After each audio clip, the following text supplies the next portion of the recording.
So, Larson, a lot of the friendos really enjoyed us trying to figure out what Dave Meltzer rated matches, not just current day, not just modern day, but in the past as well. Yeah. So we're going to once again guess some Meltzer ratings. I love this show. I know, me too. Is this your favorite show that we do here? It might be my new favorite show we do here at Friendo Club Wrestling. I think it's fun. Yeah. And best of all, I learned something. Yeah, I like that aspect of it too. And any opportunity to look inside the mind of Dave Meltzer. Scary business. Is an opportunity for me to do better at future Guess the Rating videos. Oh, yeah. Because here's the thing. Once we unlock the Meltzer algorithm, those other algorithms, then we'll be aces at this. We'll be able to put out his own star ratings before he will, Larson. There we go. Not only we do our star ratings, but the same video, we can predict what Dave is going to do and then react to what he actually gives it. No, it's exciting. Anyways, let's get this going, man. Who wants to go first? I'm going to go first. I don't know. It's been a while since we've done this. I don't know if that makes sense or not, but I'm going first. All right, fair enough. I'm quizzing you first. Okay, exciting stuff. There's a theme in all my matches I picked. Since we're in Royal Rumble season, they're all Royal Rumble matches, not necessarily the Royal Rumble match. Okay, sure, yeah. But matches that have taken place at the Royal Rumble. Mm-hmm, okay. That being said, the first one is going to be a Royal Rumble match. I'm talking about the 1995 Royal Rumble match. Okay, all right. That you think he's cute, you know he's sexy. I think he's cute. I know he's sexy. Heartbreak Kid Shawn Michaels won in 38 minutes, 41 seconds. That's what Dave had to say. Michaels and Davey Boy Smith started with Michaels taking one great bump after another. He continues later on. Was this a really long write-up? Because I was going to do a Rumble match last night when I was looking through them. Yeah. And I was like, man, this is the longest It was like the 2014, I think. Why I go through and just copy and paste the salient parts. Anyways, later on he says, Michaels then put on a show taking bumps for Smith. Smith clotheslined Michaels over, and he held onto the rope. Of course, a famous spot. One foot touched the floor while Smith was announced as the winner and his music played. Michaels got back in and knocked Smith over the top to win the thing. And then they showed a replay of Michaels' second foot never touching the floor.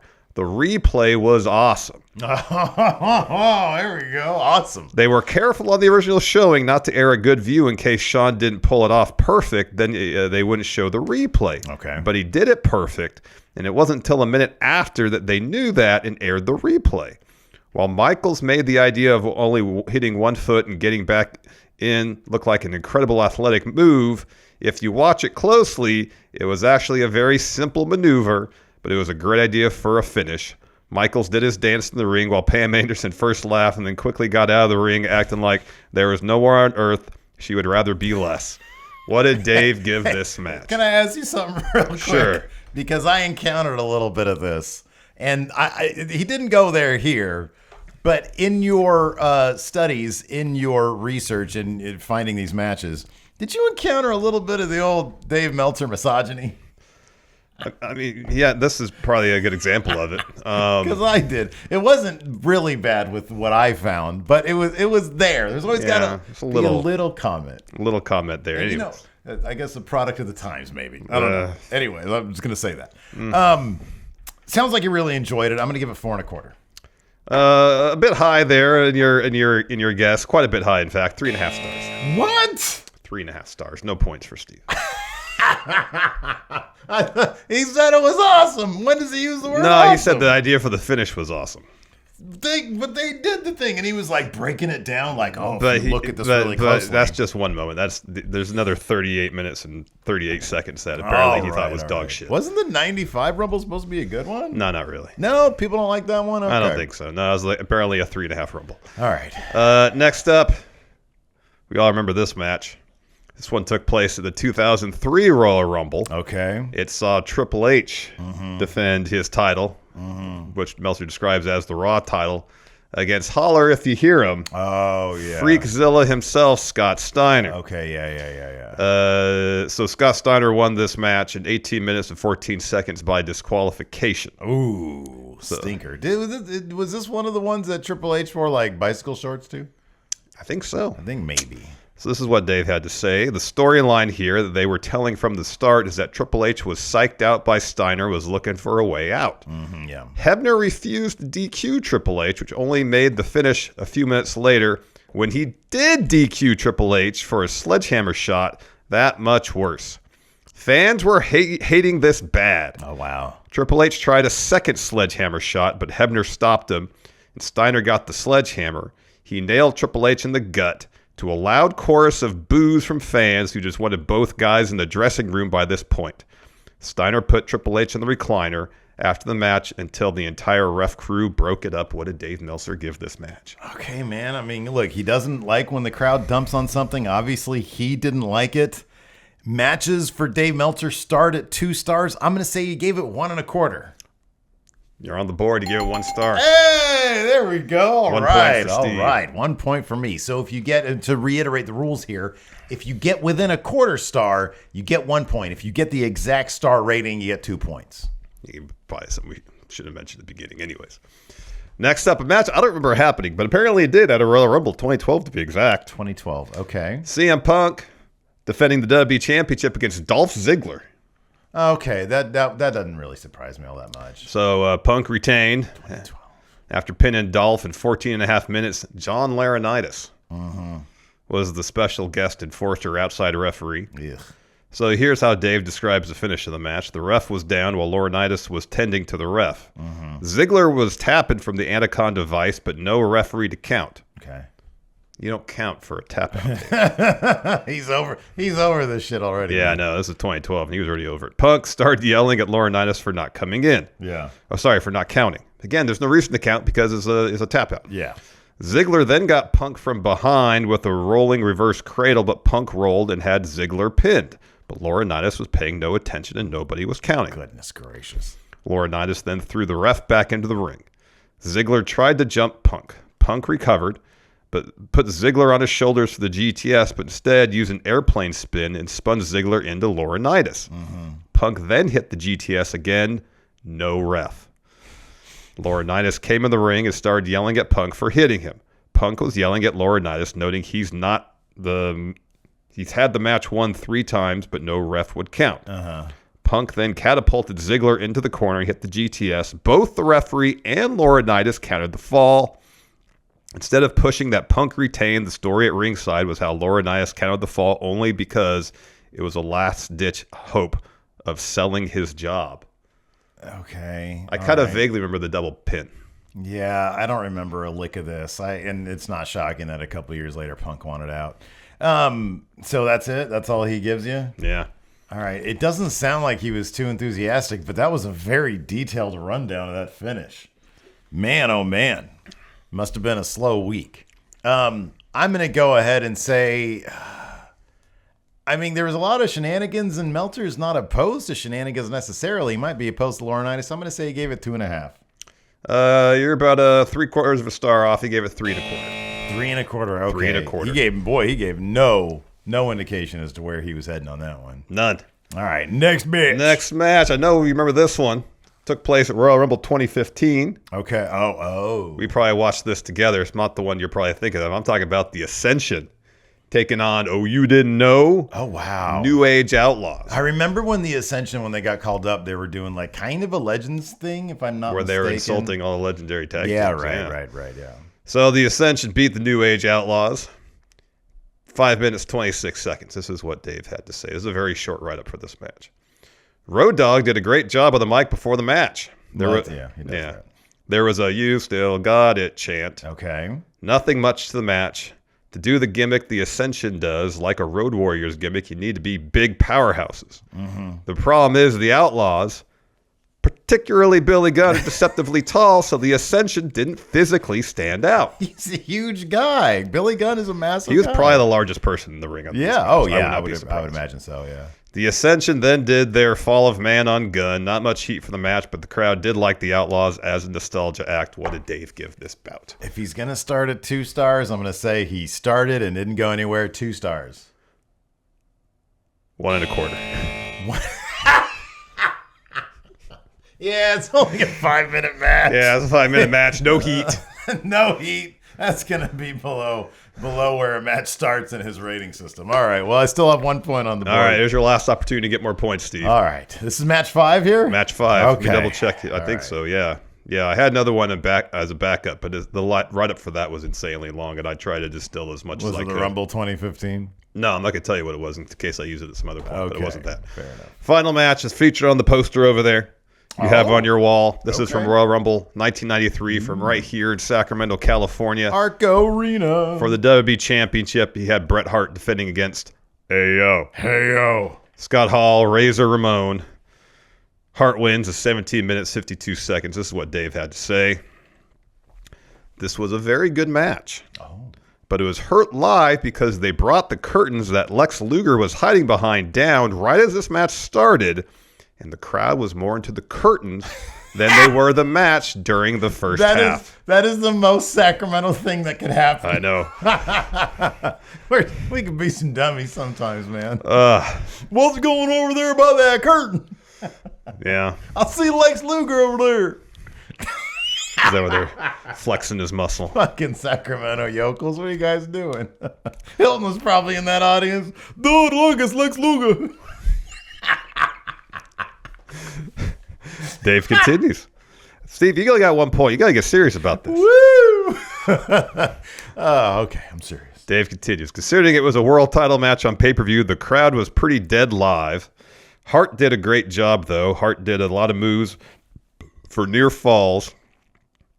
Then got on the sharpshooter, but Ramon made the ropes. Finally, after a few more moves, Hart got the sharpshooter on the middle for a submission win. What did Dave give this match? He likes Bret Hart. The crowd was dead. That sort of evens each other out. I'm going to say he gave it 2 3/4.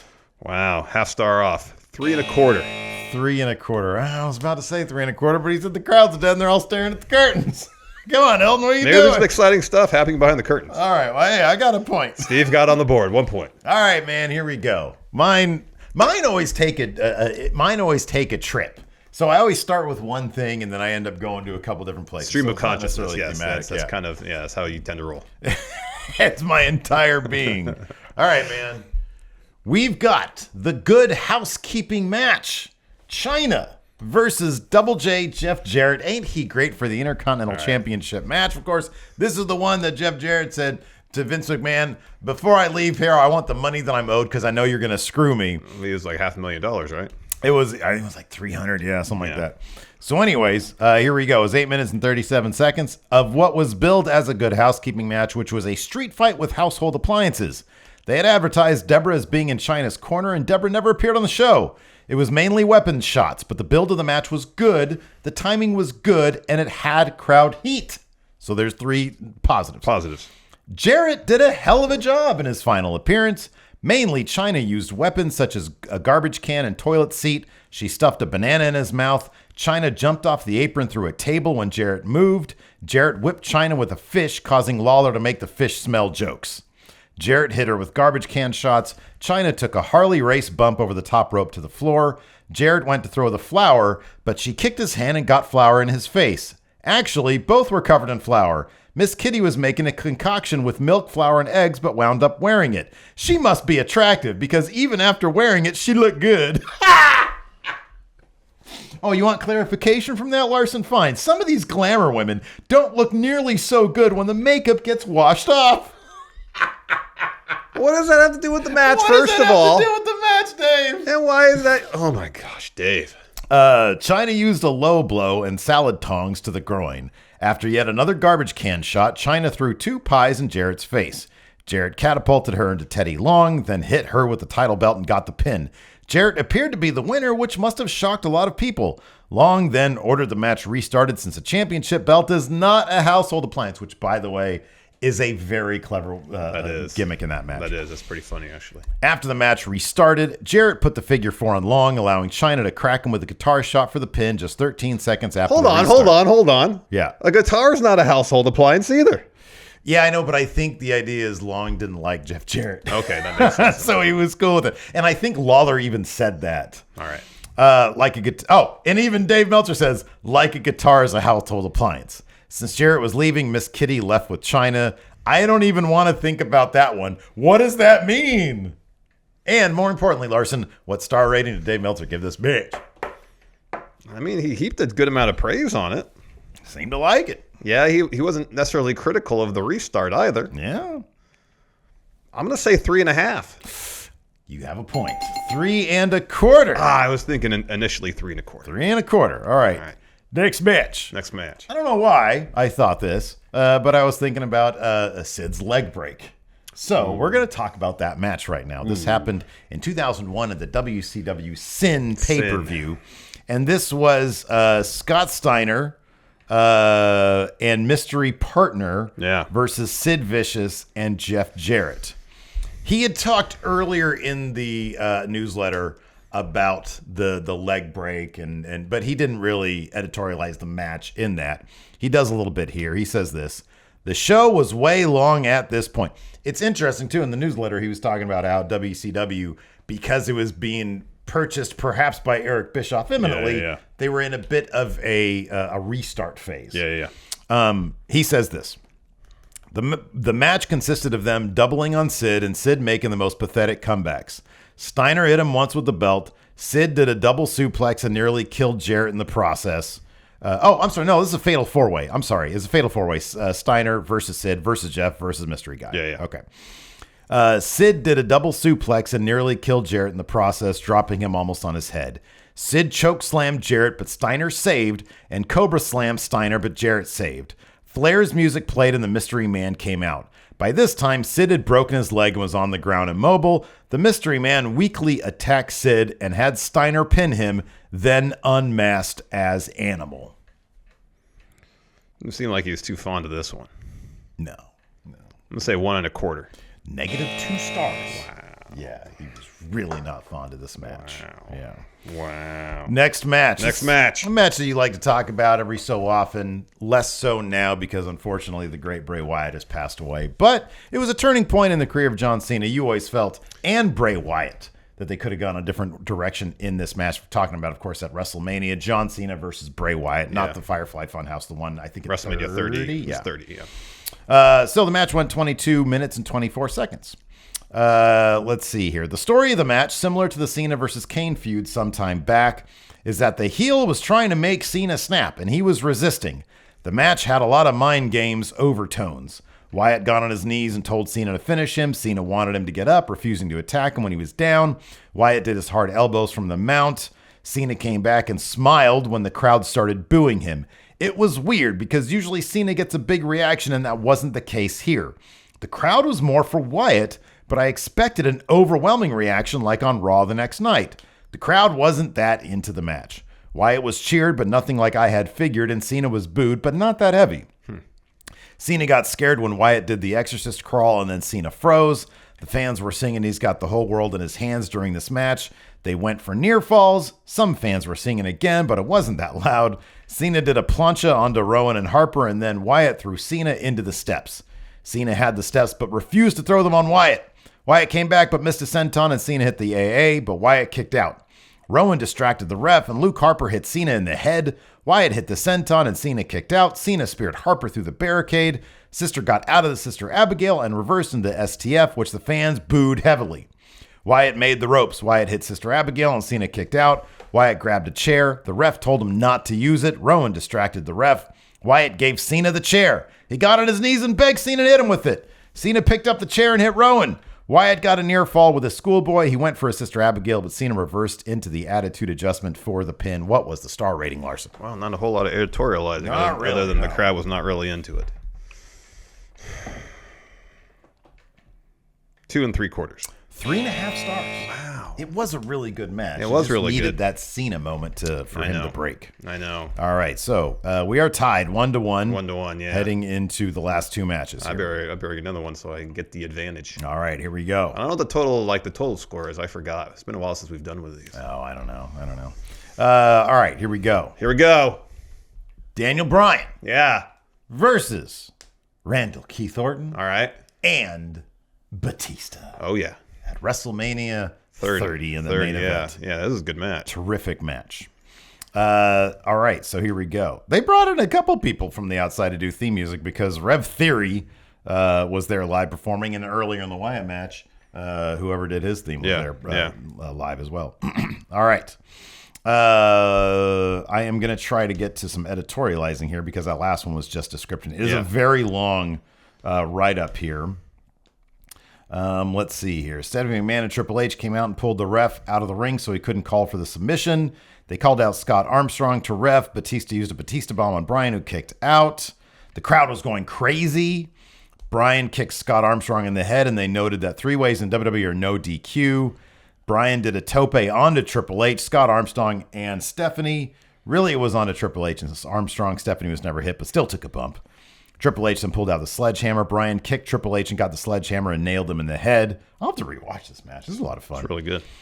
Stephanie selling her ankle, and Triple H were helped to the back. Orton tore the tape off Bryan's shoulder and started working again. There was a loud CM Punk chant. I don't remember that. I don't remember that either. They did a combo Batista bomb and RKO on Bryan, putting him through the table. That sucked. That bump sucked for Orton because he took a monitor right in the back. Yeah, I remember that. Bryan sold like he was dead. Orton's lower back was all cut up from a monitor. Batista attacked Orton. They put Bryan on a stretcher and were taking him out when he got up off the stretcher to continue. Let's see here. Here we go. Orton tried an RKO on Batista, but was blocked. Batista went for the spear on Orton, who leapfrogged him, and he nailed Bryan. That was a great spot.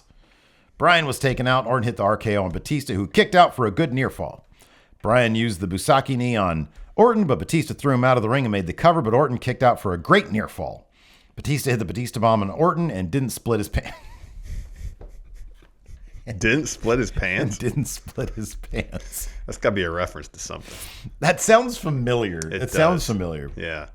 That's Dave trying to make a joke there, I guess. Yeah. When Batista got up, Bryan hit him with the Basuki knee and then put Batista in the yes lock and Batista tap out. They did the big confetti celebration with Bryan in the ring as the new champion as the crowd, at least in the lower section of the arena, was going crazy.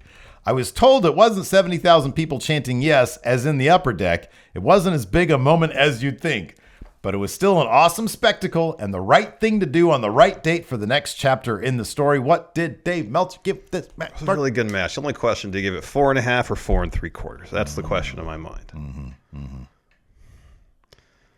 going to say 4.5. You got 2 more points. You're up to 3 points. Well done. You've officially won. Let's see if you can pad your score here, Larson. Let's do it. All right. Let's add 2 more to my total. Now, this is a fun one here. Going in Raw kicked off in September of 2014 with the Night of Champions pay-per-view that year. Yeah, I remember that. So, in theory... I don't remember the show at all, but yeah, I remember that when we started. That's the only thing I remember. And in fact, until a couple months ago, I didn't remember that was a pay-per-view. In theory, this match was the very first match we've ever reviewed on Going in Raw. There we go. The first match of the card, huh? Yeah. Goldust and Stardust whoop, whoop, whoop, whoop, whoop, whoop, whoop, beat Usos. So Dustin Runnels and Cody Rhodes versus Cody's future teammate Jey Uso and Jimmy Uso. No yeet. No yeet. This is where Goldust and Stardust beat the Usos to win the tag titles. Here we go. Jay was back to working with a knee injury here. They had a fun opener. Michael Cole explained that the cosmic key that Stardust had been searching for is the tag team titles. Goldust at one point gave Jimmy a power slam on the floor. They went to all the near falls late. Goldust flipped off the apron, taking out Jimmy on the floor. Jay did a dive on top of Stardust, or over the top on Stardust. Jay went for a splash off the top on Stardust, who got his knees up, then cradled Jay, holding the tights. That's it. What was the star rating? That's it, huh? That's it. That's all you get. That sounds like a good, competent match. He says something was fun. I'm going to say 3 1/4. Oh, my God. 5 points today. Look at you. Well done. Good job. Your winner right there. Well done. That was fun. I think it's such a good trip down memory lane. It really is. It's a nice trip. That's why it's my favorite show we do here at Friendo Club Wrestling. Thanks for joining us, everybody. We'll be looking back some more Dave Meltzer ratings sometime soon. I don't know next week. We'll do this shit weekly. They're fun. Who cares? Yeah, they're fun. Catch on. There's plenty of matches we can look back on. You bitch. Bye, everybody.